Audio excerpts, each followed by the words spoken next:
नमस्कार बच्चों, मैं आपकी हिंदी की अध्यापिका दर्शना। बच्चों, आज हम हिंदी गुंजन पुस्तिका कक्षा 8वीं के लिए उसका 8वां पाठ एक कविता है मानवता ही विश्व सत्य। इसका एक्सप्लेनेशन मैं आपको करवाऊंगी। तो इससे पहले हम जान लेते हैं इसके कवि कौन है। तो इस कविता के कवि हैं सुमित्रा नंदन पंत जी, कि इनका कवि परिचय है। सुमित्रा नंदन पंत का जन्म अल्मोड़ा जिले के कौसानी गांव में 20 मई 1900 को हुआ था। इन्हें प्रकृति का कवि भी कहा जाता है, क्योंकि प्रकृति से संबंधित इन्होंने बहुत सारी कविताएं लिखी हैं। इन्हें 1961 में पद्म भूषण और 1968 में ज्ञानपीठ पुरस्कार से सम्मानित किया गया। पंत जी को सोवियत लैंड नेहरू पुरस्कार से भी सम्मानित किया गया। चिदंबरा, पल्लव, गुंजन, ग्राम्या, स्वर्ण किरण, युगाते इनकी कुछ प्रसिद्ध कृतियां हैं, यानी कि रचनाएं हैं। 28 दिसंबर 1977 को इनका स्वर्गवास हो गया। तो ये तो हमने सीखा कवि के बारे में, सुमित्रा नंदन पंत के बारे में, जिन्होंने ये कविता रचित की है। कविता का नाम है मानवता ही विश्व सत्य। तो इसमें कवि हमें क्या समझाना चाहते हैं कि देशों के जो आपसी युद्ध होते हैं वो भुलाकर, मनमुटाव भुलाकर, भेदभाव भुलाकर सबको शांति पूर्वक जीवन व्यतीत करना चाहिए। और हमारे देश में कि ऐसा भाईचारा और मानवता को सर्वोपरि मानना चाहिए कि मानव ही मानव का दुश्मन ना बनकर मानव ही मानव का एक सहायक सिद्ध हो। वही हम इस कविता में पढ़ेंगे। तो आइए देखते हैं क्या कहते हैं कवि। चंद्रलोक और अंतरिक्ष में मानव ने किया पदार्पण,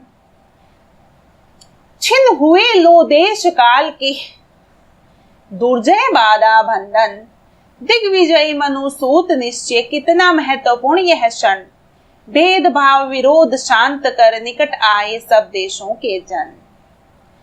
क्या कहते हैं कवि इसके माध्यम से? पदार्पण क्या होता है कि पर्दा उठा देना, आ जाना, ठीक है, प्रवेश और आगमन।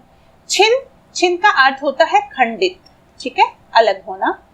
दुर्जय का अर्थ होता है जिससे जीतना कठिन हो, जिसे जीत पाना कठिन हो, उसे कहते हैं दुर्जय।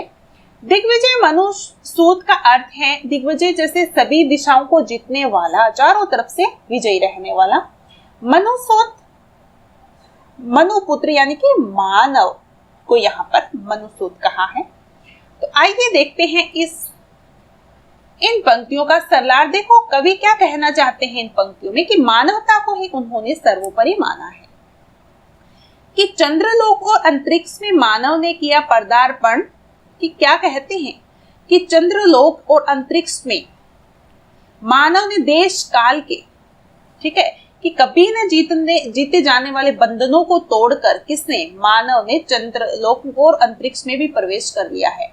कि आज के मानव, आपको पता है कि आज मानव क्या है, इतने ऊपर चले गए हैं कि चंद्रलोक में भी चले गए हैं, अंतरिक्ष में भी चले गए हैं। तो सब ने देश काल के कभी न जीत पाने वाले बंधनों को तोड़ दिया है और वो सर्वोपरि हो गए हैं,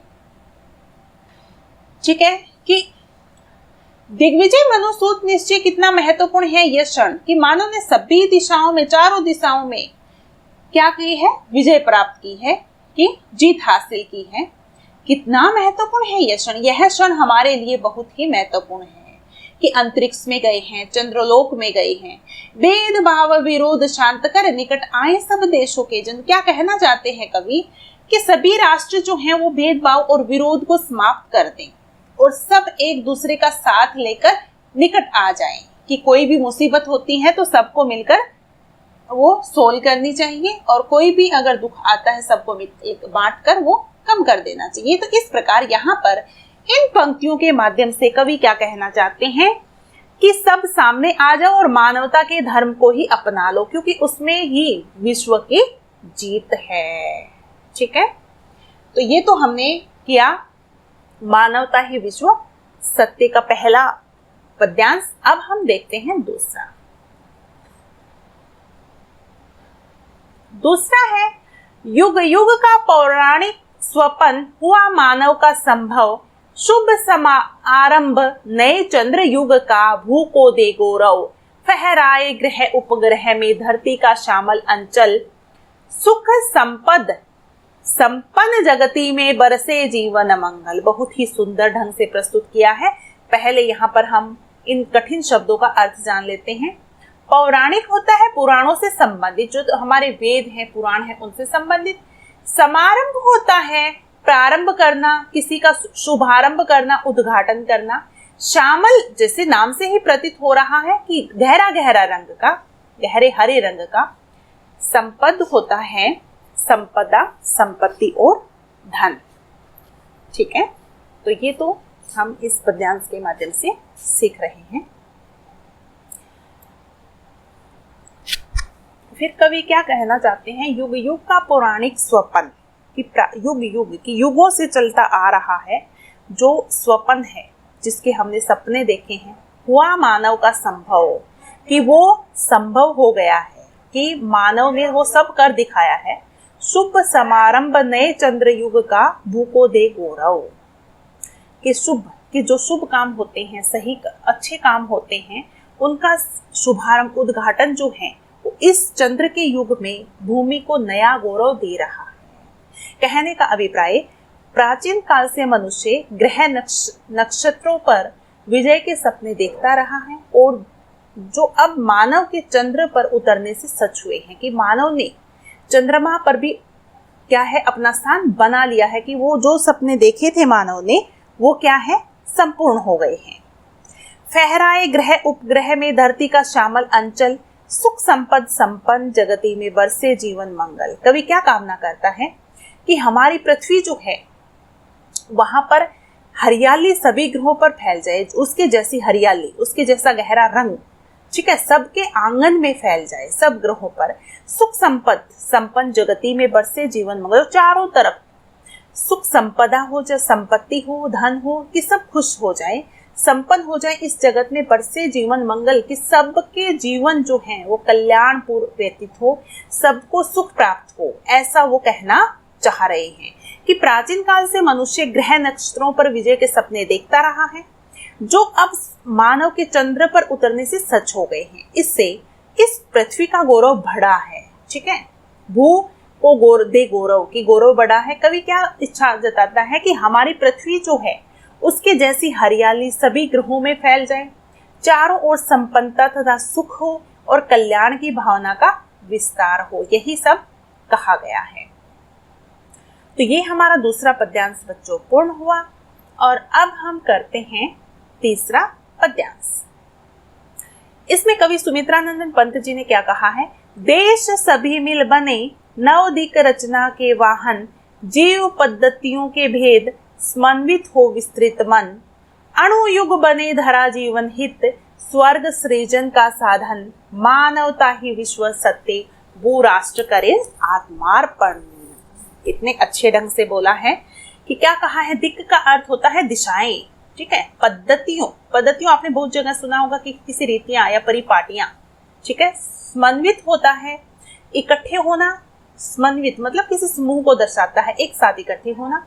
भू राष्ट्र को यहाँ पर बताया गया है कि भौगोलिक स्तर पर जो राष्ट्र बटे हुए हैं। आत्मार्पण का अर्थ है स्वयं को समर्पित कर देना, ठीक है। आत्मार्पण के अपने आप को अर्पित कर देना। अब इसका सरलार्थ हम देखते हैं कि देश सभी मिल बने नवदिक रचना के वाहन, जीवन पद्धतियों के भेद समन्वित हो विस्तृत मन, कि सभी देश जो है वो मिलकर उसने नई दिशाओं की रचना की है, नया रूप दिया है, ठीक है। वे जीवन में विभिन्न शैलियों को भुलाकर उदार मन से एक दूसरे के साथ मिलकर कार्य करें, कि जो कुछ भी उनके मन में हुआ है, जीवन की पद्धतियों का भेद जो है उनके आपस में जो बंट चुका है, उनको भुला दें वो, और एक साथ मिलकर अपने खुले मन से एक दूसरे का आदर करें, ठीक है।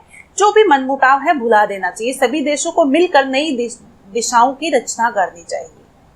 अणुयुग बने धरा जीवन हित, स्वर्ग सृजन का साधन, मानवता ही विश्व सत्य, वो राष्ट्र करे आत्मार्पण।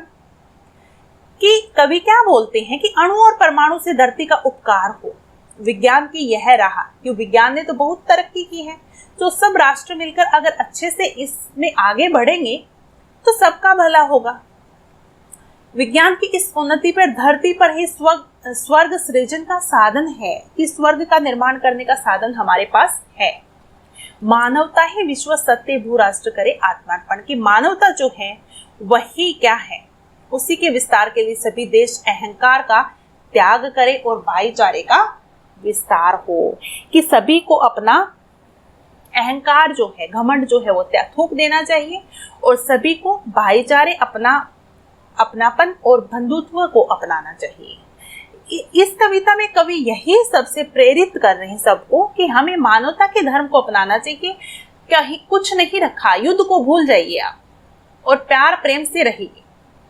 ठीक है, जो अणु और परमाणु बने हैं इस धरती को नष्ट करने के लिए नहीं बने हैं, उसके भलाई के लिए बनाए गए हैं, तो वो अच्छे काम में प्रयोग कीजिए, यहीं पर स्वर्ग बन जाएगा। मानवता ही क्या है, विश्व का सत्य है, विश्व का सच है। और अपने इस राष्ट्र के लिए, अपने देश के लिए अपने आप को अर्पित कर दीजिए और भाईचारे और मानवता का विकास होना चाहिए। तो ये 3 पद्यांश थे सुमित्रा नंदन पंत ने मानवता ही विश्व जीत कविता जो लिखी है। तो उम्मीद है आप सबको ये कविता अच्छे से समझ आई होगी, बहुत ही साधारण शब्दों में मैंने समझाई है। तो वीडियो पसंद आई तो लाइक कर दीजिए, शेयर कीजिए अपने दोस्तों के साथ और सब्सक्राइब करना ना भूलें। आज के लिए हम इतना ही करेंगे, अब मिलते हैं नई वीडियो में। आप सभी का बहुत बहुत धन्यवाद। नमस्कार।